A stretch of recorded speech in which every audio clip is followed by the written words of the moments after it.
Hey there, crafty friends. Thanks so much for stopping by the channel. It's Tina here for Miss Ink Stamps, and in today's video we're going to create a couple adorable little cards featuring this stamp set called Ice Day. There's all these little penguins and such a variety of little images to create different seasonal types of cards. In today's video we're going to create a Valentine's Day card and a birthday card, so let's go ahead and get started.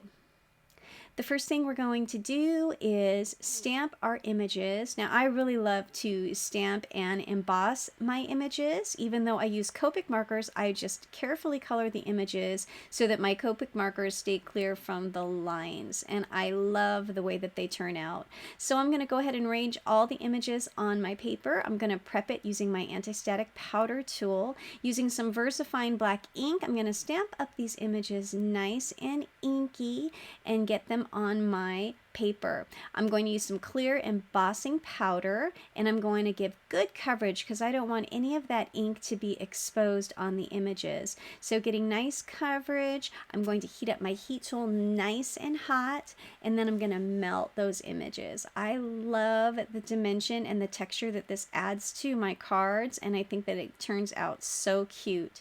So now that I have all of my images stamped and embossed, I'm going to use some Copic markers and carefully color in the black portions of the little penguin using my tonal grays, the T7, the T5, and I'm going to blend out with the T3.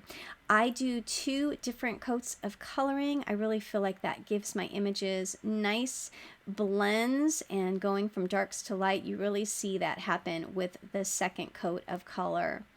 Now I'm just going to go ahead and skip forward because the coloring does take me quite a bit of time, but this just gives you an idea of the blacks that I used. And I just finished coloring all of those images, and now I'm going to go ahead and cut them out with my Scan and Cut.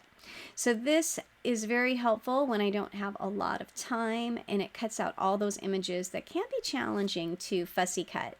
To create the background, I'm going to be using the Scene Builder Tree Line Stencil. It is a slimline stencil, so you can use it for a variety of card sizes. I'm going to be using an A2 card layer here, using the Picked Raspberry, the Kitsch Flamingo, and the Spun Sugar. I wanted to do all pink, and I also was going back and forth with the all blue, and so I decided to go ahead and do both blends. So starting with the darkest pink, I'm just laying that in using a soft brush. I find that the soft brushes work much better for detailed stencils like this. I'm going to move the tree line over, up and over just a little bit to give it a little variety, and then go to the medium colored pink and blend that in. I'm not too concerned about cleaning my brush or cleaning my stencil because they're all pinks, and it's okay if I have a little bit of a mix in the colors. If I was doing rainbow colors, I would definitely wipe off this stencil.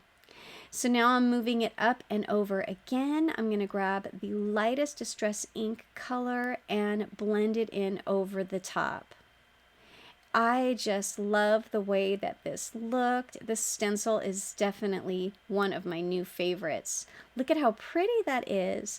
So like I said, I wanted to do the blues and I was going back and forth, so I decided why not just do both. So I'm using the peacock feathers, the salvage patina, and the tumbled glass for the lightest color. So using the same technique, going the darkest to light, I'm just adding the darkest color into my tree line using a soft blending brush and blending from the top down so that my trees are darkest at the top.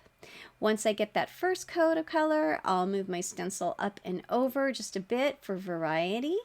Get that tacked down with my magnets, and using the salvaged patina going in there for that second row of trees.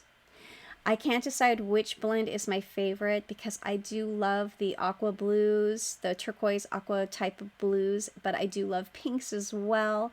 So I really think that they both gave a different look, and I love the way that they turned out. The lightest color is the tumbled glass. Now this doesn't have any aqua, but because there is some on my brush and on the stencil, it gives a nice faded blend that looks nice, and it coordinates nicely with the other 2 colors. So I'm going to grab a stitched rectangle die to cut out these layers for my A2 size card. I'm also going to grab some white glittered cardstock and a border die to cut out a couple snowbanks. And then I'll cut them out with the rectangle as well so they fit nicely on my layer.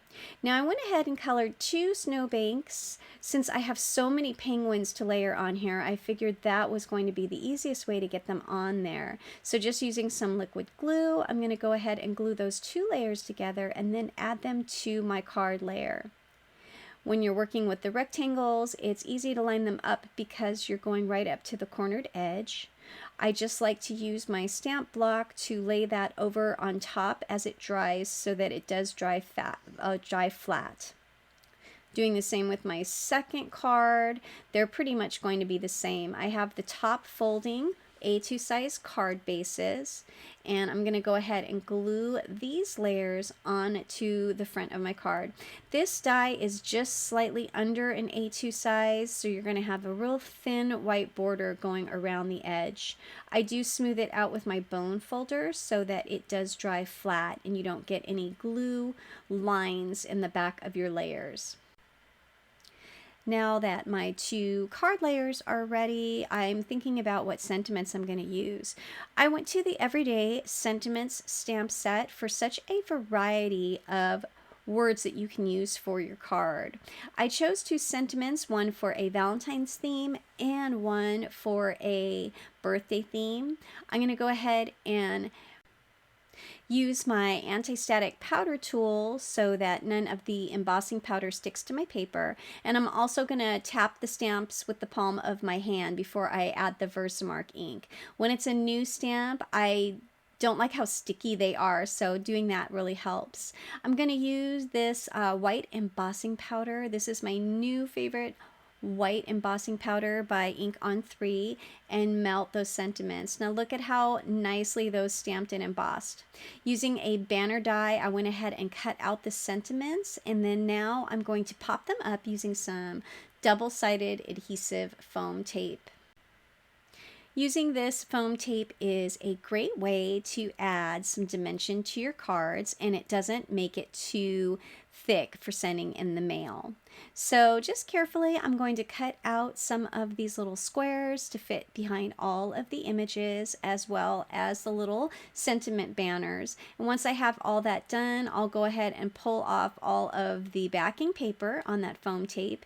And now I can just have fun and adhere them to the front of my card bases. So I'm kind of picking similar images for each one. The one on the left, I'm thinking for a Valentine's Day because of the pink trees, and the one on the right I'm going to make into a birthday card.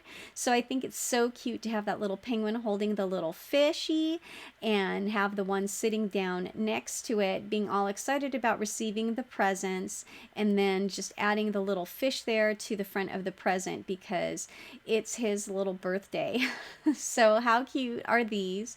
I grabbed a little punch that punched out these little hearts, so I'm adding a few hearts to the front of my card using some pink glittered cardstock. And for the birthday card, I'm going to add some of these aqua colored gemstones to frame around the sentiment banner. I do like to add sparkle, so using my sparkle marker, I'm going over the fish and the ribbon on that present, and that completes my 2 cards using the Ice Day stamp set. Thanks so much for watching. I really hope you like my cards. I hope you liked this video. All of the products are listed and linked in the description box below. Thanks again. Have a great day, and until next time, happy crafting. Bye for now.